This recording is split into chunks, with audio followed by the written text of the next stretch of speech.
You're listening to Winnipeg's Classic 107. My name is Simon Rusnak. This evening, the Royal Winnipeg Ballet opens their latest production, a double bill that features the return of Carmina Burana and a world premiere by choreographer in residence Cameron Fraser-Monroe, Tall, the Wild Man of the Woods.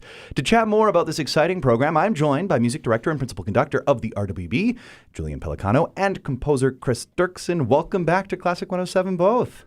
Thanks for having us. Yeah, thank you. Julian, it's always wonderful to get your insight into the music that you lead the Winnipeg Symphony Orchestra and performing alongside artistic partners, the RWB.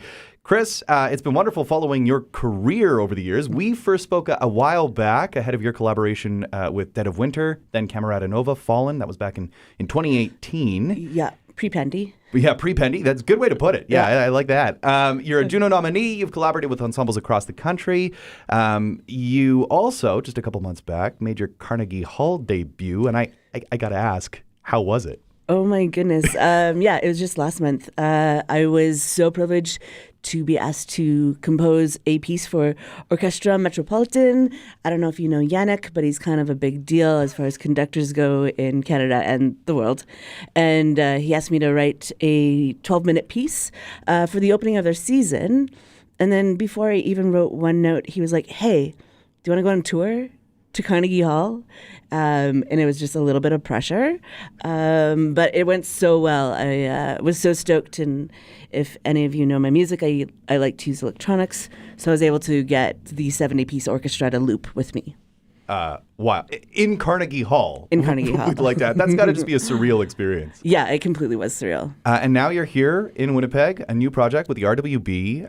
And of course, your music and dance are no strangers. So I figured we'd start here. I'm thinking about the last time I saw you perform here in Winnipeg. It was with the MCO, your work, Spider Being, in which a hoop dancer joined you for the performance. It was a very moving experience as an audience member. But I'm curious, has your music ever been used in ballet before? No, not like ballet. Yeah. I definitely have done a lot of composing for contemporary dance, which is like a different kind of beast. But this is my first ballet. So how are you feeling about it? I'm feeling pretty good. I mean, the rehearsal schedule is a little tight, and I did have some equipment malfunctions. But thanks to Winnipeg's Facebook Marketplace, I have a new pedal. So it's all going to be good. Well, we're going to be chatting a little bit more about that, but I'm curious just about how this all came together. We had choreographer Cameron Fraser-Monroe here in studio just a couple of days ago, and he talked about how he uses a number of your existing pieces in sort of building this score. Can you talk more about your involvement? Like, have you written anything new? Is it sort of reworking other pieces? How has this all come together? Yeah, really, Cameron is really the driver of this ship, and we're just following along and trying to do as best as we can to make his dreams come true. So it is not like a typical ballet score whatsoever. It is taking the whole hour is taking pieces from my discography from my 3 albums.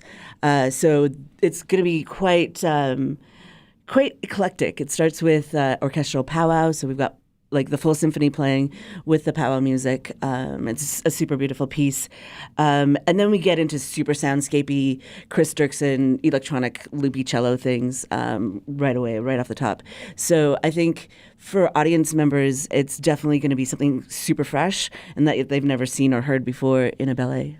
Julian, you're nodding along here. What's this experience been like for you thus far in putting this together? Well, it's been amazing because you know, the Royal Winnipeg Ballet loves to, I don't know how to put this, but it's just, they love to do so many different kinds of work, right? It's like they have their classical repertoire and they have their contemporary repertoire, and the contemporary repertoire is all so different. And so this is just another manifestation of that, to have dance, which is contemporary ballet, but also has classical technique. It's like, it is a ballet for sure. And then have Chris's music, which is so incredibly beautiful and unique, but it's curated for this piece by Cameron. It's just really cool. Like it's when like a blending of sort of minds and ideas comes together, and you create something that's totally new. And you know, the coolest part of this whole thing for me, and the part that was very important to me when we started talking about this, was that we have Cris actually performing with us. So Cris is going to be in the pit with the Winnipeg Symphony, and we're all doing it together with all the equipment and the electronics. And for me, it was like, I'm not saying that I wouldn't do the ballet if Cris wasn't here, but I've kind of felt like I don't want to do this ballet if Cris isn't here. That was exactly what I was going to ask you next. I mean, you've led plenty of productions through your tenure here with the Winnipeg Symphony Orchestra and, of course, working with the RWB. But how often are you joined not only by a player in the pit, a guest artist, but the composer? Does that change things for you when you're up there? I mean, I'm kind of lucky that I've done a lot of work with composers and a ton of pieces with the composer like sitting right behind me. Yeah. And I really... Some conductors don't want to have the composer at the first rehearsal, but I disagree completely. I want the composer at every rehearsal. And so that doesn't really faze me. It's totally cool. And in this case, we had our rehearsal with the composer, and, and we got through a lot of things, and we sorted out a lot of stuff because the composer was there. So, I mean, I thought it was great, and I loved every minute of it. So coming back to this whole Facebook Marketplace experience, Cris, I want to chat more about your use of loop pedals and electronics. I mean, you've gotten the Orchestra Metropolitan to do this in the Carnegie Hall. I'm curious about how things are going to sound in this particular production. Well, I think this one is like a little bit... I had to dust off my memory quite a bit because some of the albums are from like 2010, and I haven't played the songs for a very long time. So that was a challenge. I think, working with technology is always changing, always advancing. I'm using quotes since you can't hear me. Yeah. So some of the settings and things that I had used for the album don't exactly exist anymore. And when we're talking about ballet, it's supposed to be pretty exact. So I think that has been my main challenge, is how to get my loops exactly the same as the album. And so here's what happened. My ME 80 was kind of on the fritz, and I was like, I'm professional. I'm going to buy the new version, ME 90. And honestly, it sounds like crap. So I found an ME 80, and I'm going to pick it up at noon today. All right. Well, fingers crossed for you. And I mean, just because things change doesn't mean they're necessarily better. And, you're looking for that exactly. sound. And like you say, I mean, like for you, and I think as someone who's taken in your music, especially those live performances, what's so magical about the loop pedal is like the slight variation. Like, when are you actually looping things? How does this all come together? But at the same time, there's dancers up on the stage who are expecting a choreography with a certain music that accompanies them. That's got to be a pretty wild experience for you. Yeah, it's pretty rigid. I've definitely practiced a lot of just like the beginnings of the pieces. If you see me live, I definitely give myself a lot more freedom. And in this case, there's no time for freedom. It is go time. It is Skoden time. Very excited that you're both here to chat about this music. There is another piece of music on the program, and we're going to chat about this rather briefly here, Julian. A very well-known piece of music, Carmina Burana, especially that opening, O Fortuna. I mean, it's been heard in concert halls and beyond. I'm thinking of all the commercials and movies that use it for its sort of like epic and powerful qualities. Julian, can you speak a little bit more to that? What's it like leading this absolute juggernaut by Carl Orff? Carmina Burana is one of these pieces that has never been not popular.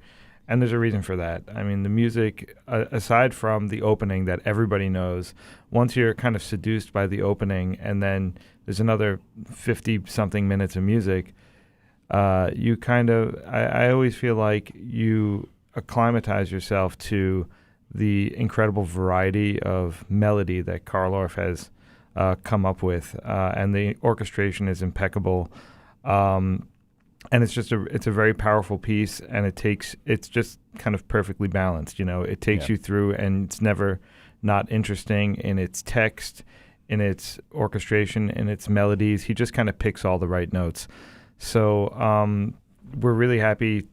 I'm really happy to be doing this piece. It's actually my first time to conduct Carmina Burana, and really happy to do it with the with Prairie Voices, with Joanna Hildebrand, who was the director of the choir, with the Winnipeg Boys Choir, and Carolyn Boys, who directs that.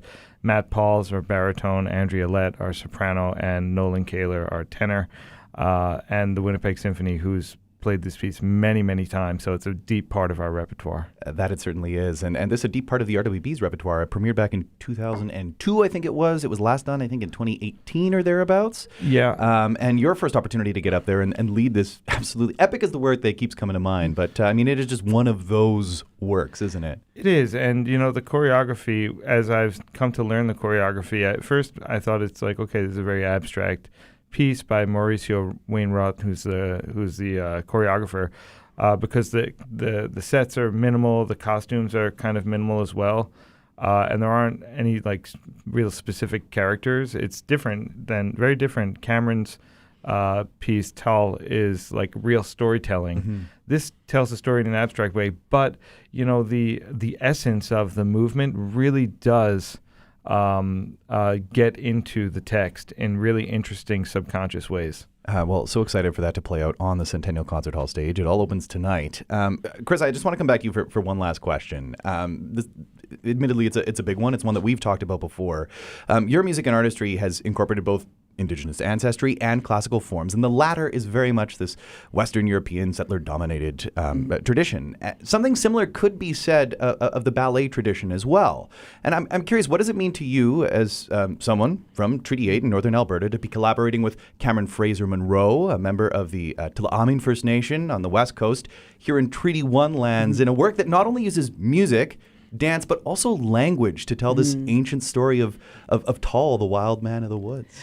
I mean, I think it's always incredibly important for Indigenous stories to be told by Indigenous people. And, looking into the classical world, in both classical ballet and classical music, we've seen a lot of things in Canada where there's been attempts at telling Indigenous stories, but not having Indigenous leads at the top of that. And I think what happens is there's a disconnect between the actual story that they're trying to tell and the actual art that gets made. And I think in this case, it's really beautiful, as you were saying about Cameron's piece, he's using tradition from different traditions, right? He's using tradition from classical ballet as well as Indigenous dance tradition, as far as he knows it. And I do the same, as we're using traditional powwow with classical music. So it's like double tradition braided together to make contemporary. Yeah. I mean, it's just, and I think what's so fascinating and just so moving is just how much is coming together for these productions, right? And I mean, the thing that I keep coming back to that I remember chatting with Andrew Balfour about is there really is no reconciliation without collaboration, right? And making sure that everyone's voice is heard and the right people are leading this collaboration. And that's exactly what Cameron Fraser-Monroe said. He was just so excited about it. Exactly. And that's exactly what this whole RWB piece is. So why not be there tonight to take in what should be a very moving production, a double bill, Carmina Burana and Tall, the Wild Man of the Woods. Runs from today, Thursday through Sunday. Tickets and more details at rwb.org. We've also got details at classic107.com. Cris, Julian, thanks so much for being here today. Thank you so much for having us. Thanks a lot.